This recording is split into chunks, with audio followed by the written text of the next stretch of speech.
Dance Arts of Columbia provides fitness fun for everyone from 3 years old to adult. Dance Arts is a good environment where the friendly staff makes you feel comfortable. Dance Arts feels that dance is an art form that you can experience firsthand by learning tap, jazz, modern, musical theater, lyrical, and ballet.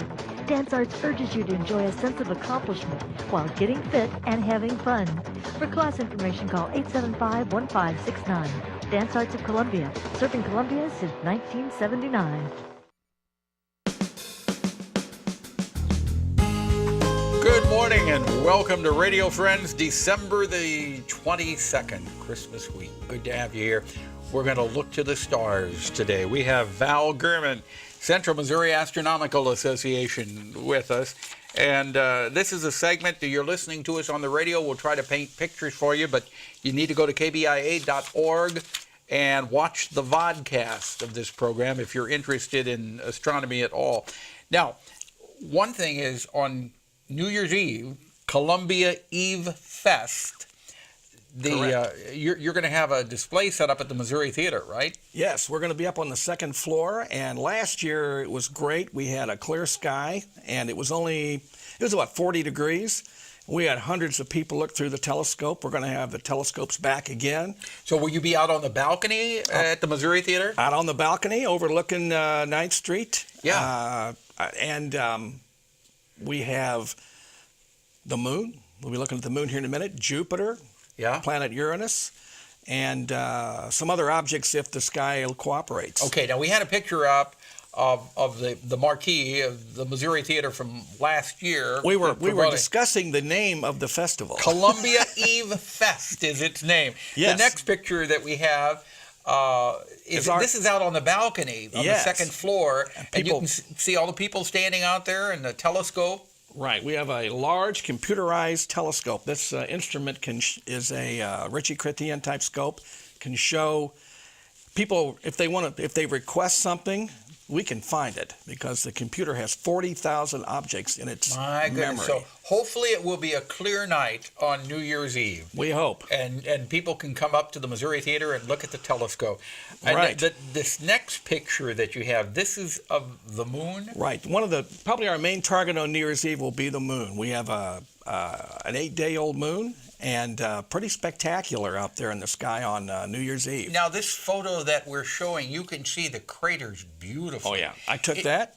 Oh, you did? Through that telescope? This is through one almost identical to it. Now, is that the closest you can get, or can you get closer on the telescopes on the moon? Oh, a lot closer than that. Oh, yeah.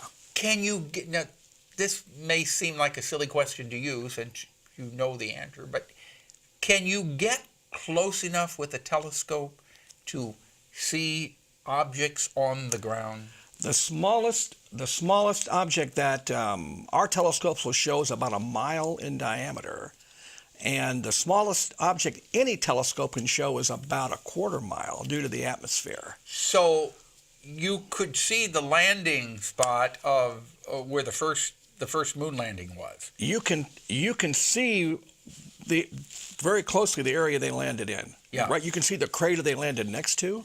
But you can't see the part of the craft that was left there. No. In fact, it wasn't until the Lunar Reconnaissance Orbiter photographed the landing sites. The first photographs were about 4 years ago, because they had to do it from lunar orbit because of the Earth's atmosphere and other technical problems. But now they've got photographs of all the landing sites. Wow, now. That's neat. Yeah. The next picture that we have, this is Jupiter, and Jupiter's coming back into the sky. We'll be showing Jupiter New Year's Eve if it's clear.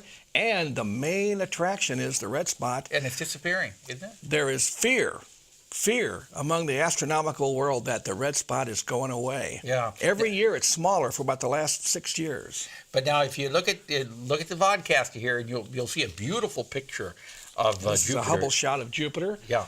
And our telescopes will show it. Believe it or not, you can see the belts, you can see the festoons, you can see the red spot. Does a great job on Jupiter. Yeah. The next photo is this of...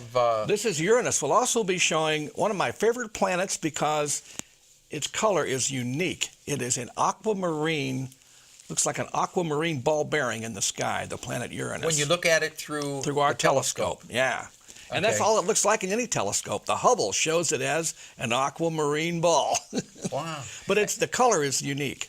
And if you're looking at this on the internet right now, you can see the size of Uranus and the size of our Earth. It's a little bit bigger than the Earth, yeah, just a smidge. Okay. The next photo is... Okay, now, as you may recall, just a few days ago, we had the Orion capsule launch on top of the Delta IV.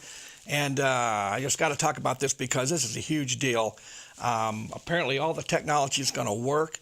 And to me, there's nothing like a liquid fuel rocket taking off. I don't know how many of our listeners saw the launch. NASA broadcast it live. It was broadcasted live, and the flame behind that rocket was 3 times as long as the rocket. The rocket itself. And there's nothing else. I've got to get down to the Cape and see one of these launches because one of these days they'll quit launching them. Right, and the Earth just vibrates as it takes off. The ground shakes. I talked to somebody who was down there and said the ground, you could feel it 6 miles away, the ground was shaking. Okay, this next one. This is big news too to me. Now you've been hearing about this for a number of years, but the Curiosity rover just about 10 days ago discovered pretty much incontrovertible evidence that there was once a huge lake of water on Mars.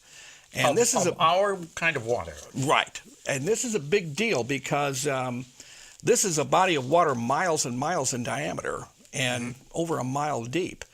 So if that is the case, and it almost certainly is, it means that, now we're talking 2 billion years ago, that Mars was a lot like the Earth with a lot of water on the surface. There's always been a dispute about how much water. We're talking a lot of water. We will never know until man actually lands on Mars and discovers something. Right. These machines are doing an incredible job. But there's nothing like having a human being there. No, it would be interesting to have a geologist be right there and take a few whacks at that rock face right there. Val, let's go. We've got time for one more picture. Sure. What is this one? Okay, one of my favorite pictures of the entire year 2014, the comet landing. You probably remember this. Right. ESA landed and you got to see the picture because it shows you how big this comet is. That's a schematic. There's an airliner, a Boeing 777 there sitting on the ground. Superimposed on the comet next to the landing site. Okay, and, so it's to scale. To scale. Okay. Give you an idea of how big these things are. And that comet would just about cover Manhattan Island. Yeah, and it would pretty much bring life in the large part of the Earth to an end if it collided with us. Instantly. All right. We're out of time. But if you want to see more of this, you can go New Year's Eve to downtown Columbia, the Missouri Theater for Columbia Eve Fest. Yes. And you guys will be on the 2nd floor. Rain or shine, sleet or snow, we'll be there. All right, Val Germann, thank you so much for coming by. Central Missouri Astronomical Association. Thanks Pleasure having you. Tomorrow, Central Missouri Stop Human Trafficking Coalition, and we're going to tell you about a brand new pastry book from the chef at the University Club. Our program directed by Travis McMillen, Reynolds Journalism Institute. Audio is Pat Akers, KBIA. Our floor director, Lowell Thomas, and our assistant producer and guest coordinator, Uncle James Mauser. Have yourself a good afternoon. Bye-bye.